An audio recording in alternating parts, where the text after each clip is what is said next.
Buenos días, Dios les bendiga, Dios les guarde. Le doy gracias a Dios por este privilegio que me da nuevamente de compartir las Sagradas Escrituras y compartir un tema que Dios ha colocado en mi corazón. Le doy gracias a Dios por esta estrategia que Dios ha usado para llegar a los corazones, a todos los hogares. Te invito a que compartas este like, que compartas con tus familiares, que compartas con tus amigos, que también puedas comentar una palabra que Dios pueda tocar tu corazón en este momento. Te voy a invitar que busques allí en tu Biblia el libro de Hechos de los Apóstoles, capítulo 2, versículo 37. Solamente vamos a leer un solo versículo. Libro de los Hechos, capítulo 2, versículo 37, y dice a la letra: bajo la bendición del Padre, del Hijo y del Espíritu Santo. Dice: al oír esto se compungieron de corazón y dijeron a Pedro y a los apóstoles: varones hermanos, ¿qué haremos? Pregúntale al que tienes allí a tu lado: ¿qué haremos? Que es el título de esta enseñanza del día de hoy. ¿Qué haremos en tiempos de crisis? ¿Qué haremos en tiempos de crisis? El diccionario define crisis como situación grave y decisiva que pone en peligro el desarrollo de un asunto o de un proceso. También define que es un cambio brusco e imponente que sufre el estado físico de una persona. Crisis. Según el idioma chino, dice que la palabra crisis se utiliza en dos gráficos. El primer gráfico, como ellos lo pueden ver, como un peligro, y el segundo gráfico lo pueden ver como una oportunidad. Entonces, ¿qué significa esto? Para esta persona, el significado de crisis, para ellos lo toman como peligro o como oportunidad. Toda crisis tiene un peligro o una oportunidad. La crisis es parte de la vida humana. ¿Sabía usted eso? Todos los que estamos en este lugar o los que habitamos tenemos esa entrada a la crisis. Uno entramos a crisis obligado, otros entramos en crisis de parte de Dios, otros entramos en crisis, pero toda la humanidad entera está expuesta a crisis. Hoy en día podemos ver crisis económica, crisis de medicina, crisis de alimentos, familias en crisis, matrimonios en crisis, jóvenes en crisis, niños en crisis. Todos pueden entrar en crisis. O sea que todo el mundo o la humanidad entera está expuesta a vivir una crisis. Pasaba yo resumiendo o meditando cuando Dios nos dio la oportunidad de salir de esta hermosa nación a conocer otros países, tanto como Colombia. Saliendo de esta frontera, usted puede ver, sí, puede ver muchos alimentos, mucha medicina, pero hay una crisis. Usted pasa a Ecuador y puede conseguir todo también, pero también están en crisis. Llegamos al país donde Dios nos permitió estar establecidos unos meses. Este país que nos acobijó, que nos dio un techo, que bendecimos en el nombre del Señor, que pedimos al Señor que bendiga esta nación también, que es Perú, donde entramos a compartir la palabra, a trabajar al Señor, y también nos encontramos que es un país que está en crisis. Hoy en día la humanidad entera o la raza humana está en crisis. Todos estamos en crisis. La crisis no respeta raza, no respeta color, no respeta nacionalidad, no respeta edades. Todo el mundo va a entrar en crisis o va a pasar por una crisis. Me llama la atención porque la iglesia primitiva también pasó por una crisis. Y allí donde quiero extraer algunas verdades de esta crisis donde entró la iglesia primitiva. Según el libro de la historia de la iglesia, dice que durante el segundo y tercero siglo, principalmente los primeros años del cuarto siglo hasta el 313 después de Cristo, la religión cristiana estaba prohibida y sus practicantes sufrían de proscripción.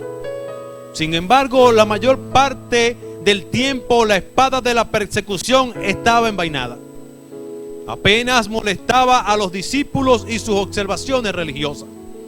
Pero aún en estos periodos de aparente calma cabía la posibilidad de un peligro repentino.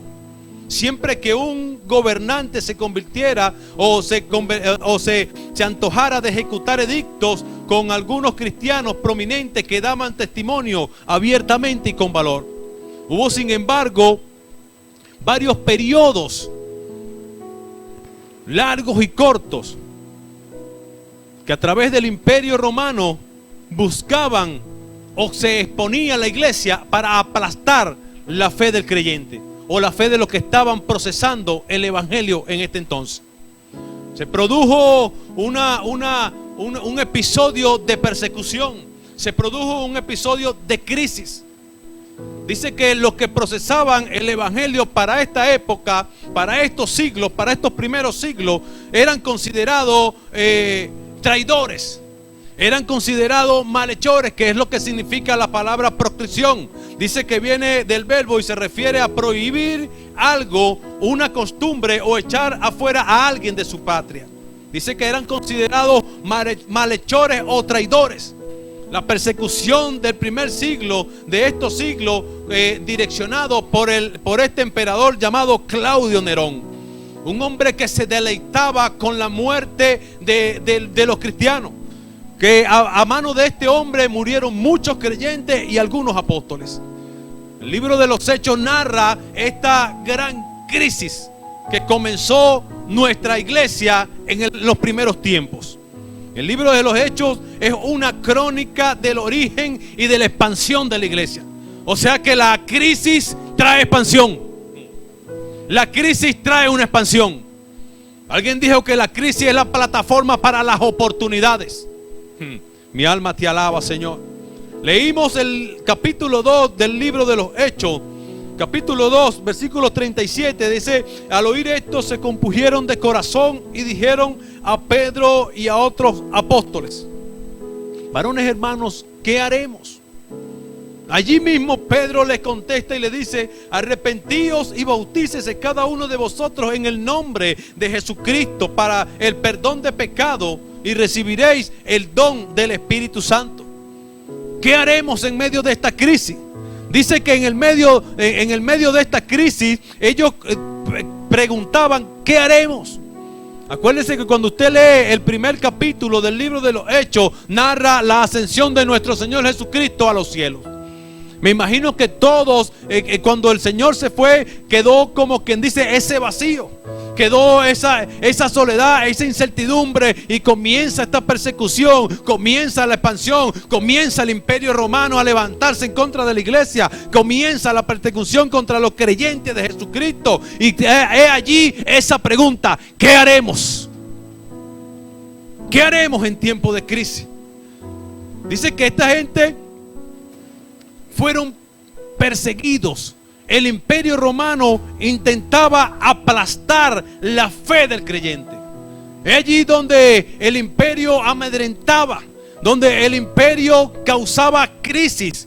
El Imperio Romano, que hizo este emperador para ganar terreno. Sabemos que el Imperio Romano fue gran conquistador de grandes batallas. Tenía el mejor arsenal de guerra, tenía los mejores soldados para la época, tenía una gran influencia sobre el pueblo de Dios. Tenía una gran influencia, que fue tanto así que fueron colocando soldados en plazas, en lugares, en caseríos, en ciudades, se podría decir en estados como el día de hoy, para infugir el terror del imperio.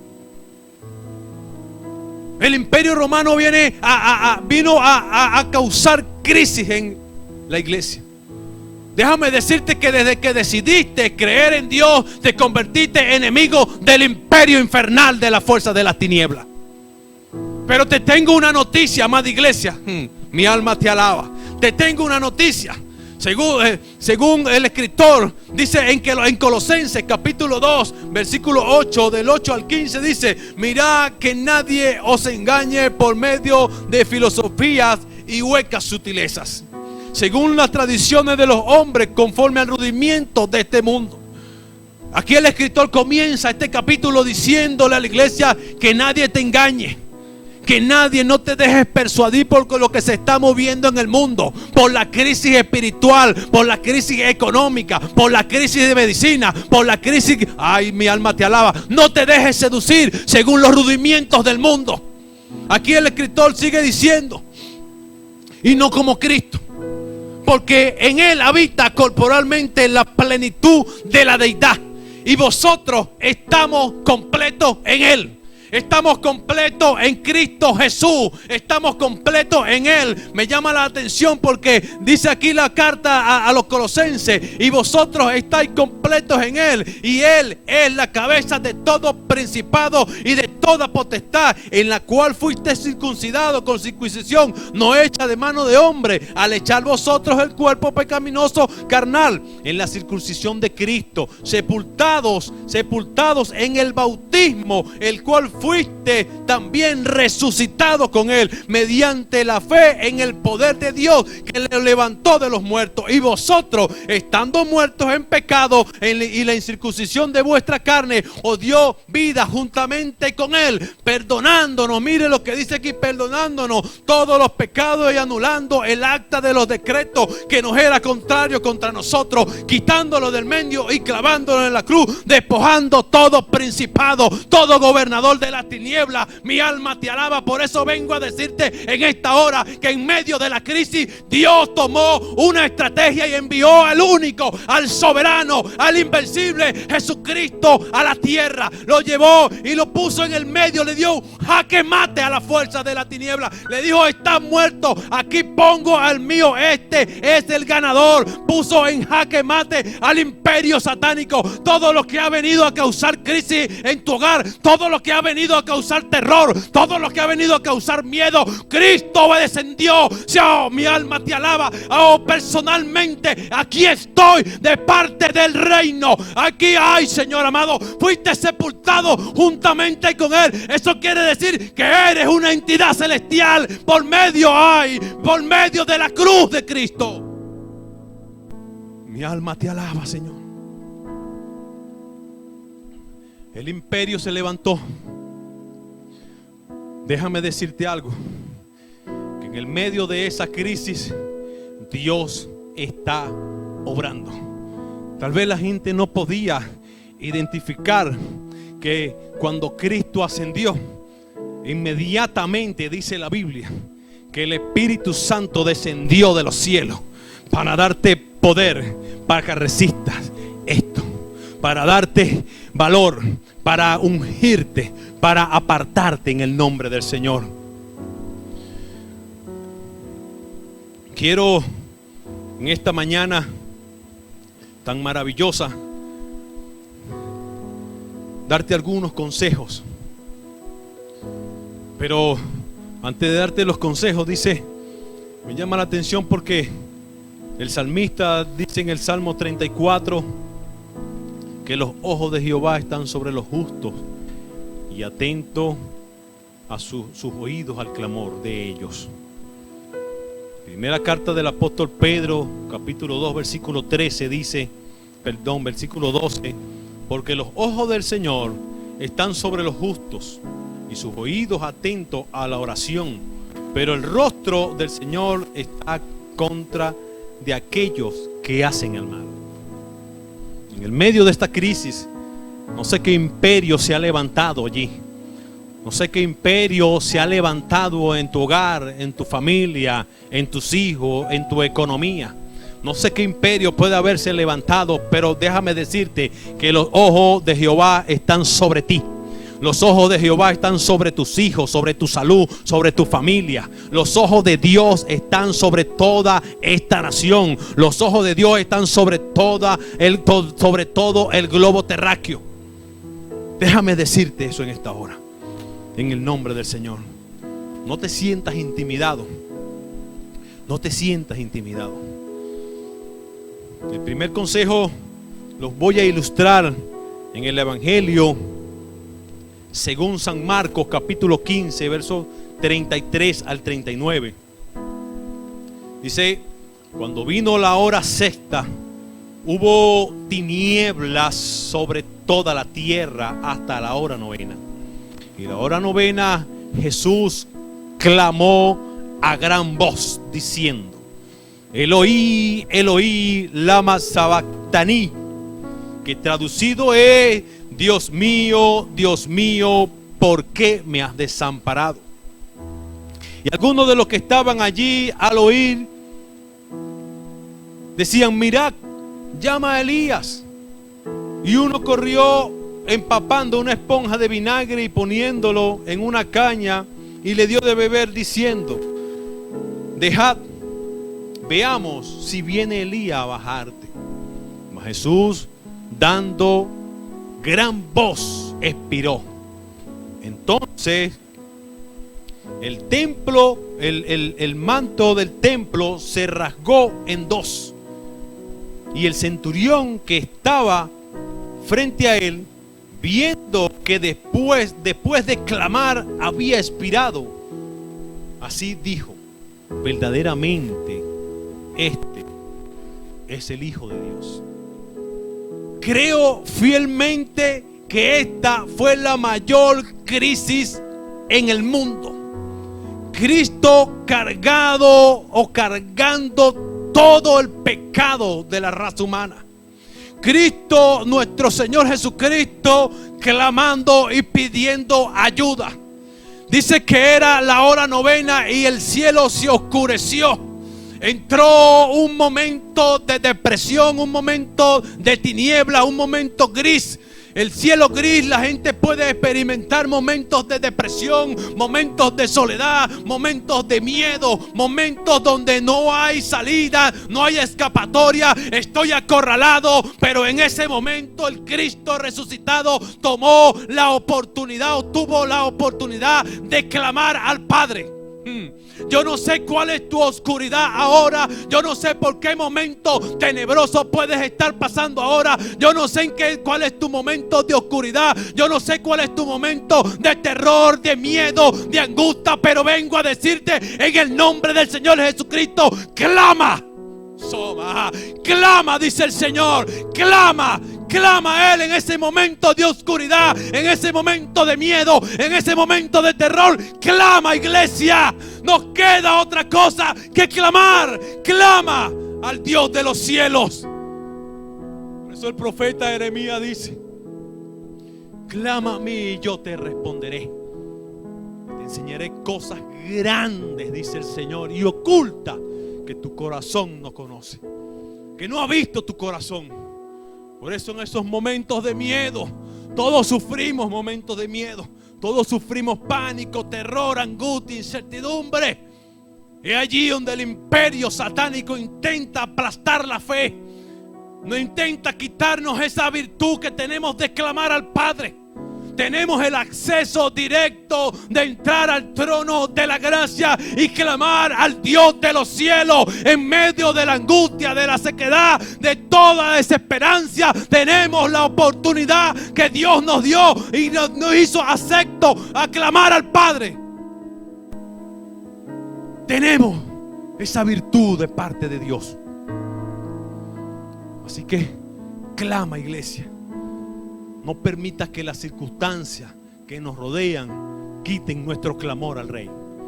No permitas que todas estas cosas que están asediando la sociedad y la humanidad entera te quite ese refrigerio de poder darle un clamor al Padre. Clama en el momento más angustioso de tu vida, en el momento más tenebroso. Clama, iglesia, en el nombre del Señor. Quiero compartir otro consejo. En el desierto, crisis. Fíjese, Hechos, capítulo 16, versículo 22 al 26.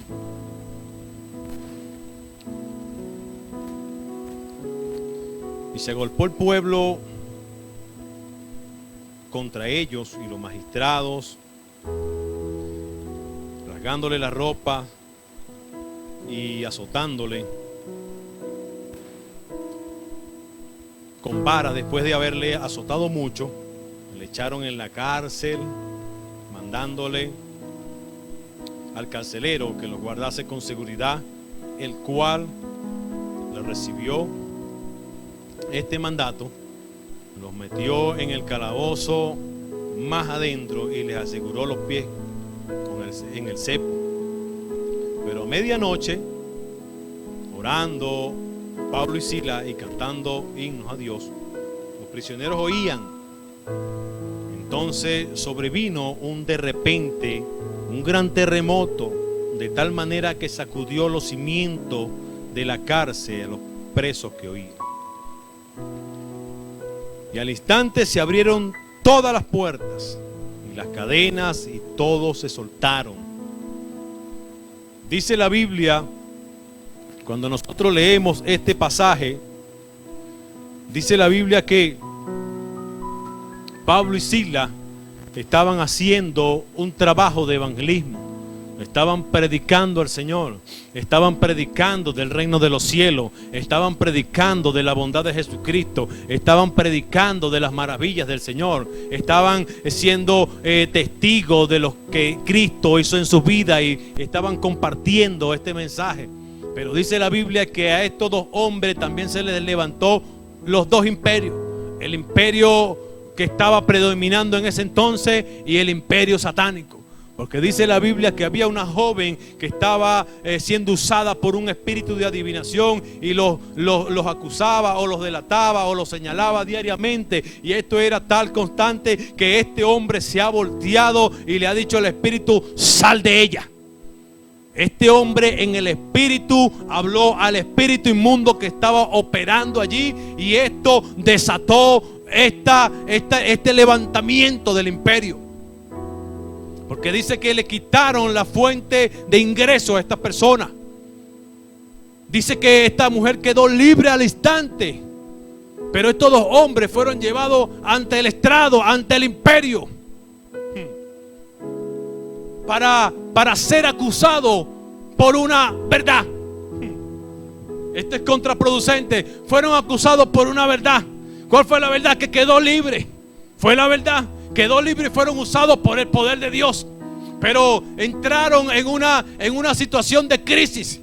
Entraron en esta crisis donde fueron lacerados, fueron golpeados. Yo no me imaginaba leyendo este texto, estos dos hombres siendo golpeados con una vara, placa, y siendo rotos su cuerpo, su espalda, siendo llenos de sangre, con moretones, siendo lacerados por predicar.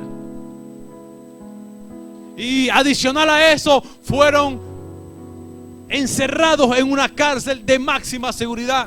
No obstante, con eso le fueron puestos unos grilletes o un cepo, lo que dice ahí en la Biblia. Situación compleja para estos dos hombres, metidos en una cárcel. ¿Qué representa esto? ¿Qué representa una cárcel? Hay gente que han tenido la oportunidad de visitar una cárcel y vienen con unos anécdotas catastróficos.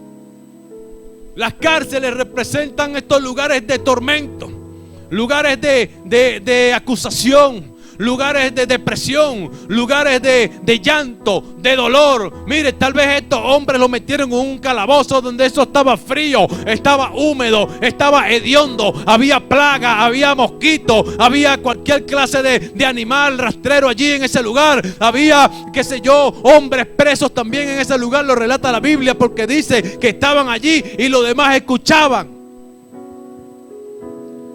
Tal vez usted se preguntará: oye, pero yo he estado predicando el evangelio. Tal vez usted se preguntará: pero yo estoy haciéndolo bien, yo estoy haciendo mi devocional, yo estoy haciendo mi culto, yo me estoy conectando, yo estoy cumpliendo con el Señor. ¿Por qué el Señor permite esto? Tal vez esto nos lleva a murmurar. Tal vez esto nos lleva a hablar, a desconfiar del Señor. Porque el imperio satánico está haciendo su trabajo. El imperio de la fuerza de la tiniebla se ha levantado contra la iglesia de Cristo en estos últimos días. Usted se puede preguntar como creyente: Señor, ¿por qué tú permites esto? Si yo estoy predicando, si yo estoy evangelizando, si yo estoy conectando, mandando el mensaje para los hermanos. ¿Por qué tú permites que yo entre en esta cárcel? Me siento encerrado. Emocionalmente la gente, cuando le dicen que está encerrado por 40 días, hay cosas que empiezan a divagar. Porque el enemigo viene a trastornar las emociones. Viene a jugar con los sentimientos. ¿Qué cárcel estás metido hoy en día? ¿Cómo te sientes tu corazón en estos momentos? Tal vez hay creyentes que están encarcelados en un área de su vida. Tal vez hay creyentes, sí, puede ser, que están encarcelados viviendo un momento de laceración, viviendo un momento de miedo, de pánico, de llanto, de dolor. Pero miren la actitud de estos hombres. En el medio de todo este desastre, de todo este canibalismo con que trataron a estos dos hombres como traidores, como malhechores, eso es lo que dice la palabra proscripción. Fueron declarados traidores, malhechores, fueron declarados porque dice que estaban en contra del imperio. Ciertamente estamos en contra del imperio de las tinieblas. Pero en el medio de esa soledad, en el medio de esa cárcel, en el medio de ese dolor, vengo a decirte en el nombre de nuestro Señor Jesucristo: adora al Rey. Adora. Porque a través de la adoración se rompen cadenas. Ay, santo, mi alma te alaba. A través de la adoración puedes recibir sanidad. A través de la adoración se abren las puertas. Dice la Biblia que en el medio de la adoración y de la oración de todos hombres vino un estruendo que removió la simiente de la prisión donde ellos estaban. Dice que todas las puertas se abrieron, todas las cadenas se cayeron, simple y llanamente por la adoración a Dios. No murmuraron, no dijeron nada, simple y llanamente en esa prisión de oscuridad donde estaban inhabilitados. Ay, mi alma te alaba. Humanamente, pero espiritualmente estaban conectados con el Dios de justicia. Estaban conectados con la fuente. Allí vino el respaldo divino. Allí vino el respaldo de parte de Dios. En el medio de esa cárcel, Dios te va a escuchar. En el medio de esa oscuridad, Dios te va a respaldar. En el medio donde te encuentres ahora, cualquier crisis, adora a Dios. Adora al Señor. No permitas que el imperio te calle. Adora a Dios. Adora al Señor. Siento en mi corazón que Dios está ministrando a través de su poderosa palabra. Quiero dar otro consejo y lo quiero ilustrar en el libro de Números, capítulo 21, versículo 4 y 8. Dice: después partieron del monte de Or, camino al Mar Rojo, para rodear la tierra de Edom, y descendió el pueblo por el camino, y habló el pueblo contra Dios y contra Moisés. ¿Por qué nos hiciste subir de Egipto para que muramos en este desierto? Pues no hay ni pan ni agua. Y nuestra alma tiene fastidio de este pan tan liviano. Y Jehová envió al pueblo serpientes ardientes que mordieran al pueblo.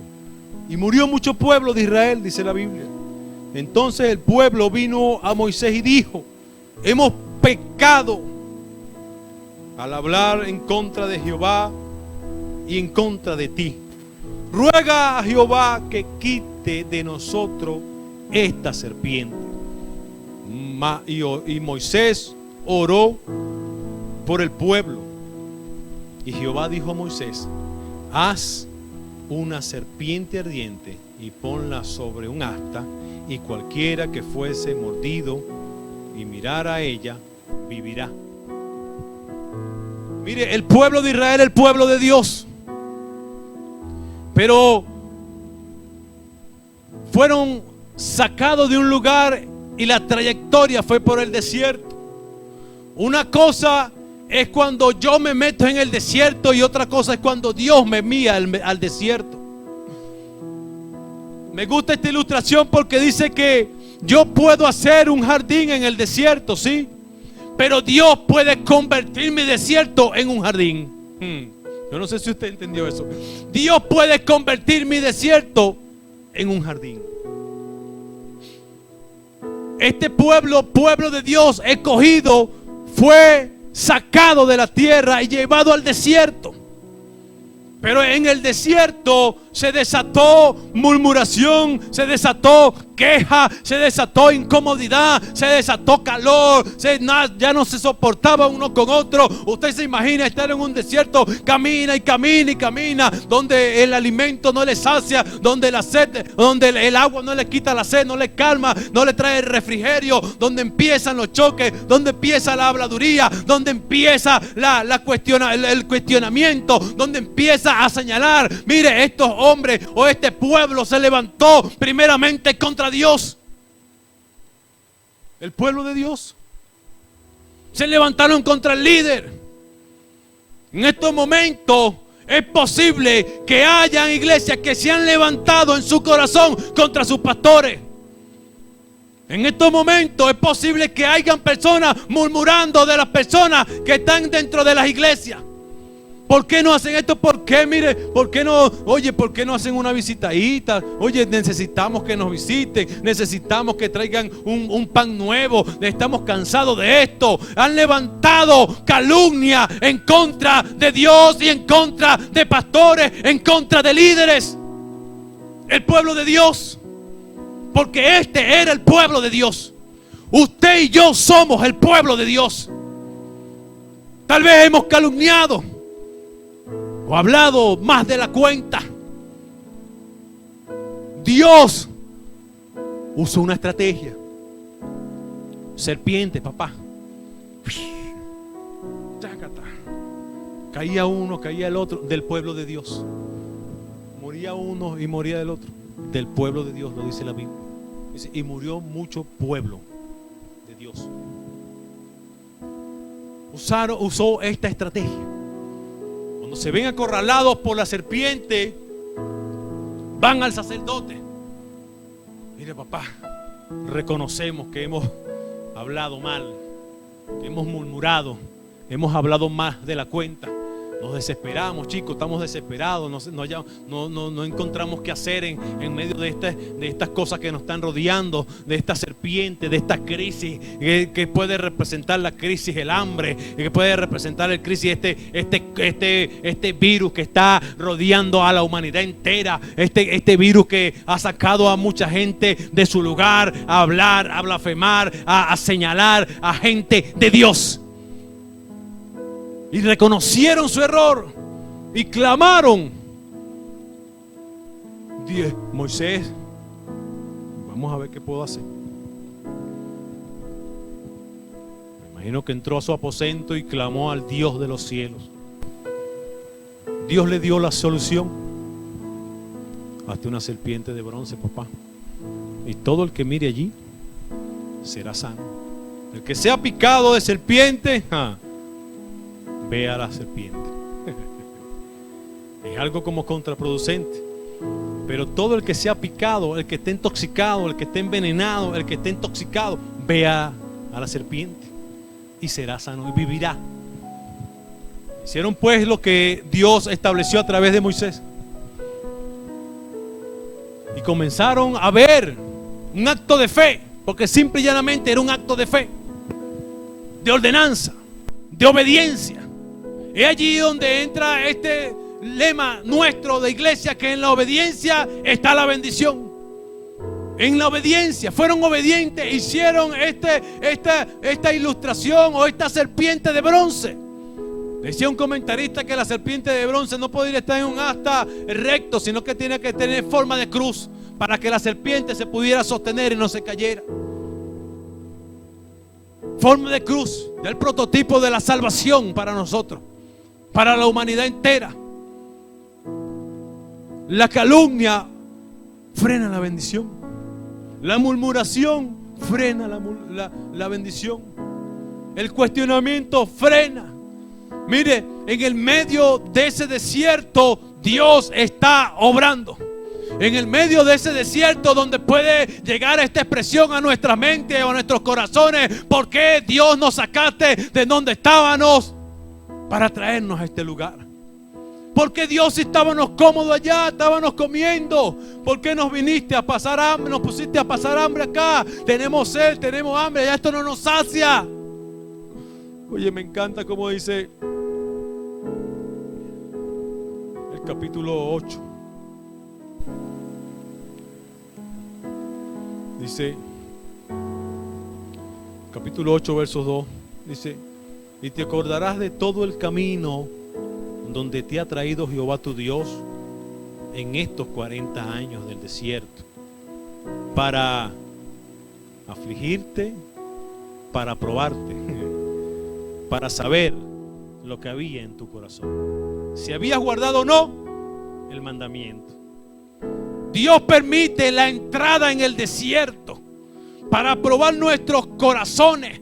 Déjame decirte que cuando nos convertimos al evangelio de Cristo, cuando nos convertimos a este maravilloso evangelio de poder, de gracia, de milagro, no es que el mundo se va a convertir en color de rosa. Es posible, lo que dice las Sagradas Escrituras es tan real como usted y yo estamos conectados ahorita, que Dios nos mete en el desierto. Pero si Él nos mete en el desierto, Él tiene el control absoluto de todo. No te aceleres en la murmuración, no te aceleres a emitir comentarios. ¿Por qué Dios permitiste esto? No te aceleres. Dios está sanando nuestros corazones. En medio de esta crisis, Dios está sanando nuestros corazones. En medio de esta pandemia, Dios está sanando nuestros corazones. Dios, si usted continúa leyendo este pasaje, dice que Dios le dijo: si usted guarda mis mandamientos, los haré entrar allí a esa tierra prometida. Esa tierra que fluye de todo, donde no te va a faltar nada, pero donde Dios te va a procesar en el desierto. Pero guarda los mandamientos, guarda las Sagradas Escrituras, guarda lo que has aprendido, guarda lo que has escuchado, guarda, ponlo en práctica en el medio del desierto. Lo que te va a sostener es la palabra poderosa que Dios ha depositado en tu corazón. Esta palabra que no tiene fecha de caducidad, esta palabra que dice ella misma que pasará el cielo y la tierra, mas su palabra no pasará. Aférrate en el medio de la crisis, en el desierto, de su maravillosa palabra. Es allí donde viene a aplastar el imperio de la fe nuestra. Aférrate y ten por sentado en el medio del desierto. No pierdas el enfoque. Voltea tu mirada hacia la cruz. Voltea la mirada hacia el Cristo resucitado. Le dice Pablo a Timoteo: porque no hay un Dios, hay un solo Dios. Un Dios y un mediador entre Dios y los hombres, la cruz. Jesucristo en el medio del desierto. No te desenfoques, enfócate en la cruz, que Él tiene el control de todo. Puesto los ojos en Jesús, que es el autor y consumador de la fe. No te desenfoques, no murmures, no pierdas el enfoque. Puesto los ojos en Jesús, allí en el Calvario, donde hubo la mayor crisis del mundo, Dios pudo con esa crisis y fue honrado por el Padre. Me encanta esto porque Esteban, en el medio de la crisis de muerte, volteó su mirada a la cruz. No había una cruz física, pero la cruz estaba en su corazón, porque dice que se abrieron los cielos y vio al Dios poderoso y al que estaba sentado a la diestra de Él. No perdió el enfoque en esa situación tan dura. Ya estaba listo para ser muerto. En medio de ese desierto, de esa crisis, no te desenfoques. Mantén tu mirada en Cristo Jesús. Mantén tu mirada allí. Por eso estos consejos que Dios puso en mi corazón: clama al Señor. Clama al Señor. No te desenfoques. No quites tu mirada de la cruz. Yo quisiera hacer en esta hora oración, creyendo que el Dios que nosotros le servimos es omnisciente. Como dice la Sagrada Escritura, que los ojos de Él están sobre los justos, están ahorita mismo en este lugar y están sobre ti donde quiera que estés viendo esta poderosa palabra. Quisiera hacer una oración para que Dios nos ayude a través de su maravilloso Espíritu Santo a mantener la fe, a mantener la cordura, a mantener la integridad a Dios. Integridad es hacer lo que tengo que hacer aunque nadie me esté viendo, aunque no me esté congregando físicamente en un templo. Estoy adorando a Dios. Aunque no esté congregando, estoy clamando al Padre. Aunque no esté, estoy ahí conectado con la vida verdadera. Padre, en el nombre de Jesús, Señor amado, he predicado tu palabra.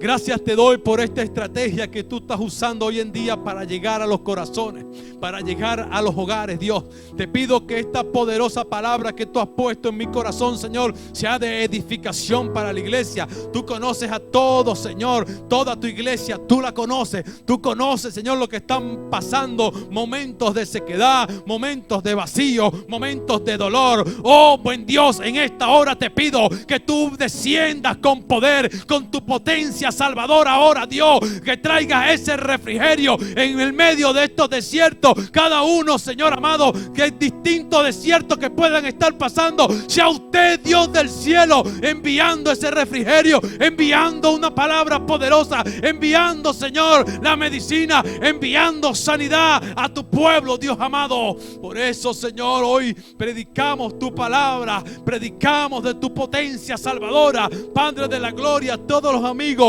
que se pudieran haber conectado, Señor amado, toca con tu poder, con tu potencia estos corazones, Dios amado, a través de tu palabra, Señor. Por eso dice el escritor de Hebreos que tu palabra es como espada de doble filo que penetra, Dios amado, para partir el alma y discierne los pensamientos del corazón.